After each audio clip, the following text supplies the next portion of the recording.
Hi, hello, welcome to bio school. இன்னைக்கு நம்ம 12th ஸ்டாண்டர்ட்ல டெவலப்மெண்ட் ஆஃப் ஃபீமேல் கேமெட்டோஃபைட்டை பத்தி பார்க்க போறோம். ஓகே, ஃபீமேல் கேமெட்டோஃபைட் அப்படின்றது otherwise known as embryo chalk. Embryo chalk. ஓகேங்களா? ஓகே. ஸோ இந்த எம்ப்ரியோ சாக் வந்து எப்படி டெவலப் ஆகுது அப்படின்னு பார்க்க போறோம். ஒரு ஓவியூல்.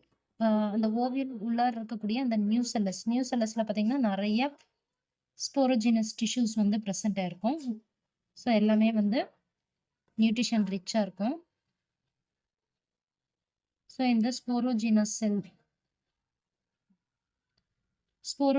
செல்ல ஏதாவது ஒரு செல் வந்து மெகாஸ்போர் மதர் செல்ல ஆக்ட் ஆகும். இதில் நம்ம எதை வேணாலும் நம்ம எடுத்துக்கலாம். ஸோ ஏதாவது ஒரு செல் வந்து மெகாஸ்போர் மதர் செல்லா வந்து ஆக்ட் ஆகும். ஓகேங்களா? ஒரு செல் நம்ம எடுத்துக்கலாம். ஒரு செல் மெகாஸ்போர் மதர் செல்ல ஆக்ட் ஆகும். ஓகேங்களா? ஸோ இந்த மெகாஸ்போர் மதர் செல் பார்த்தீங்கன்னா டிப்ளாய்டு கண்டிஷன்ல இருக்கும். ஓகேங்களா? 2n. ஸோ இந்த டிப்ளாய்டு கண்டிஷன்ல இருக்கக்கூடிய மெகாஸ்போர் மதர் செல் மியாசிஸ் டிவிஷன் நடக்குது.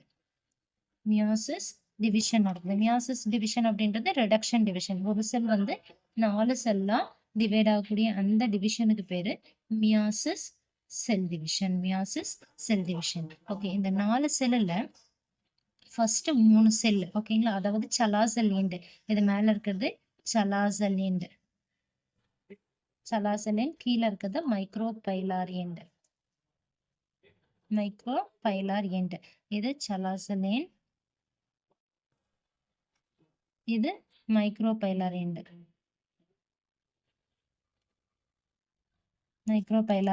ஓகேங்களா?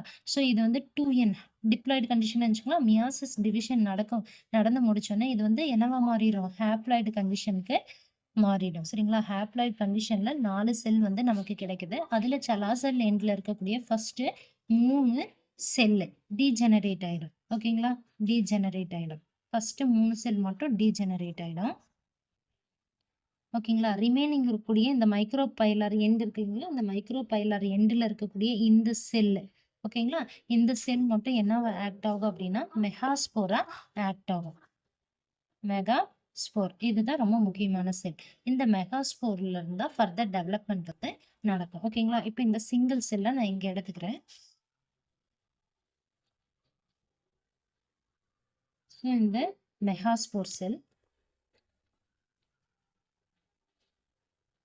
மெகாஸ்போர்.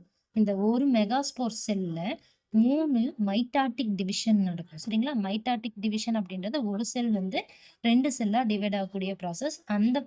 அந்த செல் டிவிஷன் மொத்தம் 3 டைம் நடக்கும். ஃபர்ஸ்ட் மைட்டாட்டிக் டிவிஷன்ல, ஓகேங்களா, இந்த ஒரு சிங்கிள் செல்ல இருக்கக்கூடிய நியூக்ளியஸ் தான் வந்து இதுல டிவைட் ஆகும். அதுதான் நம்ம இம்பார்ட்டன்டா கவனிக்க வேண்டியது. ஸோ ஃபர்ஸ்ட் மைட்டாட்டிக் டிவிஷன்ல கேரியோ கைனசிஸ் மட்டும்தான் நடக்குது. கைனசிஸ். ஓகேங்களா? வால் ஃபார்மேஷன் நடக்காது. சைட்டோகைனசிஸ் வந்து நடக்காது. ஓகேங்களா? ஜஸ்ட் இந்த உள்ளுக்குள்ள இருக்கக்கூடிய நியூக்ளியஸ் மட்டும் 2ஆ டிவைட் ஆகும். ஓகேங்களா? 2 நியூக்ளியஸா ஸ்பிளிட் ஆகுது. ஸோ இது வந்து மைட்டாட்டிக் டிவிஷன் 1. அடுத்தது செகண்ட் டைம் வந்து இந்த 2 நியூக்ளியஸும் வந்து மைட்டாட்டிக் டிவிஷன் நடக்குது. 2வது மைட்டாட்டிக் டிவிஷன் இங்கேயும் வந்து கேரியோகைனசிஸ் ப்ராசஸ் தான் நடக்குது. ஸோ அந்த கேரியோகைனசிஸ் ப்ராசஸ்ல 2 நியூக்ளியஸ் வந்து 4 நியூக்ளியஸா டிவைட் ஆகுது. ஓகேங்களா? அடுத்தது மைட்டாட்டிக் டிவிஷன் 3, தேர்ட் டைம் வந்து டிவிஷன் நடக்குது. இந்த தேர்ட் டைம் டிவிஷன்ல பாத்தீங்கன்னா நமக்கு மொத்தம் 1 2 3 4 1 2 3 4 மொத்தம் 8 நியூக்ளியஸ் இருக்கக்கூடிய ஒரு செல் வந்து நமக்கு கிடைக்குது. ஓகேங்களா? ஸோ இந்த நியூக்ளியஸ் இருக்கு இல்லைங்களா, இந்த நியூக்ளியஸ் எல்லாமே அது ரெஸ்பெக்டட் பிளேசஸ்க்கு போனாதான் ஒரு எம்ப்ரியோ சாக்னுடைய ஸ்ட்ரக்சர் வந்து நமக்கு அழகா கிடைக்கும். ஓகே, ஸோ இந்த 8 நியூக்ளியஸும் பாத்தீங்கன்னா எம்ப்ரியோ சாக்குள்ள 2 போலார் ரீஜன்ஸ் இருக்கு இல்லைங்களா, அந்த 2 போலார் ரீஜனுக்கும் அழகா போய் நிற்கும் லைனா. இங்க மேல 3 கீழே 3 சென்டர்ல 2. ஓகேங்களா? ஸோ இந்த மாதிரி போலார் ரீஜன்ல ஃபர்ஸ்ட் போய் அரேஞ்ச் ஆயிக்கும். ஓகேங்களா? அதுக்கு அடுத்தது வால் ஃபார்மேஷன் வந்து இந்த எம்ப்ரியோ சாக்ல நடக்கும். ஸோ வால் ஃபார்மேஷன்ல பாத்தீங்கன்னா இன்னும் 2 3 1 2 3 சென்டர்ல 2. இந்த வால் ஃபார்மேஷன் பாத்தீங்கன்னா இந்த மாதிரி அந்த நியூக்ளியஸ்க்கு மேல நடக்கும். அதாவது பிளேஸ்ல வந்து நடக்கும். ஓகேங்களா? ஸோ இது 2 சென்டர்ல இருக்கக்கூடிய இந்த 2 நியூக்ளியஸும் பாத்தீங்கன்னா ஒரு செல்லுல தான் இருக்கும். ஓகேங்களா? அப்ப இந்த ஸ்ட்ரக்சர் பார்க்கறதுக்கு எப்படி இருக்கு? 1, 2, 3 செல்லு. இது ஒரு 4 செல்லு. ஏன்னா நியூக்ளியஸ் மட்டும் தான் இருக்கு. தனியா டிவைட் ஆகல. ஒரே செல்லுல தான் 2 நியூக்ளியஸ் இருக்கு. அப்போ இது 4வது செல்லு. இது 5, 6, 7. அப்போ 7 செல்லு. ஓகேங்களா? நியூக்ளியஸ் எத்தனை? 1, 2, 3, 4, 5, 6, 7, 8. 8 நியூக்ளியை வந்து பிரசன்ட் ஆயிருக்கு. ஓகேங்களா? 7 செல், 8 நியூக்ளியை ஸ்ட்ரக்சருக்கு இப்ப நமக்கு வந்துருச்சு. இப்ப இது வந்து என்னென்ன பார்ட்ஸ்ன்னு நம்ம பார்க்கலாம். இந்த மேல இருக்கிறது வந்து நம்ம ஆன்டிபோடல் செல்ஸ்ன்னு சொல்லுவோம். ஓகேங்களா? மேல இருக்கக்கூடியது ஆன்டிபோடல் செல். மூணுமே வந்து ஆன்டிபோடல் செல். இந்த சென்டர்ல இருக்கிறது பாத்தீங்கன்னா செகண்டரி நியூக்ளியஸ்.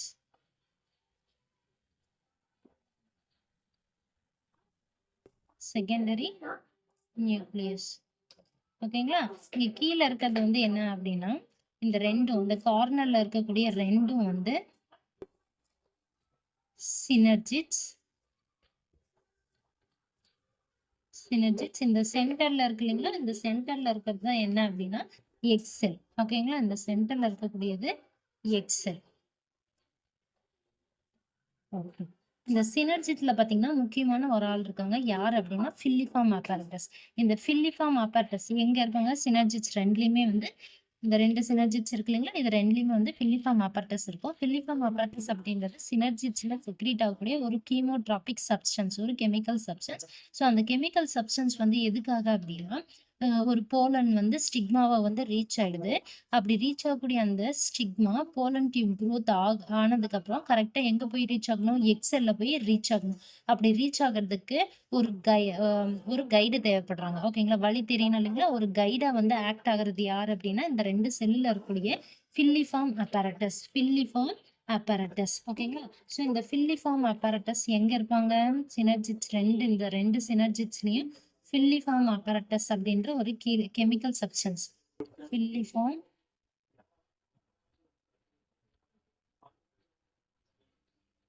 apparatus. ஓகேங்களா?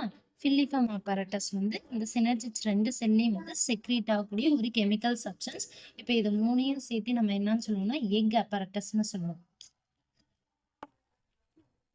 Egg apparatus.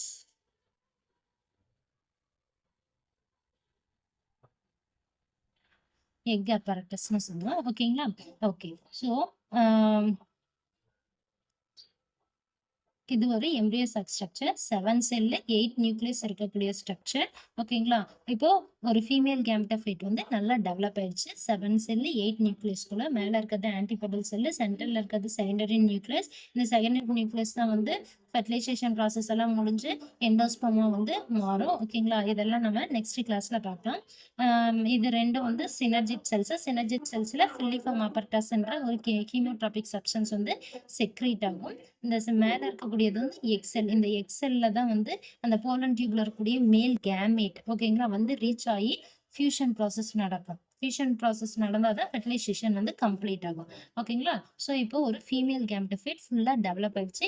இது ரொம்ப கரெக்டாக ரெடியாக இருக்குது. ஃபெர்டிலைசேஷன் ப்ராசஸ்க்கு இந்த எம்ப்ரியோ சாக் வந்து ரெடியாக இருக்குது. ஓகேங்களா? ஓகே. என்னோட கிளாஸ் வந்து உங்களுக்கு பிடிச்சிருந்துச்சுன்னா லைக் பண்ணுங்க, சப்ஸ்கிரைப் பண்ணுங்க அண்ட் உங்கள் ஃப்ரெண்ட்ஸுக்கு ஷேர் பண்ணுங்க. தேங்க்யூ.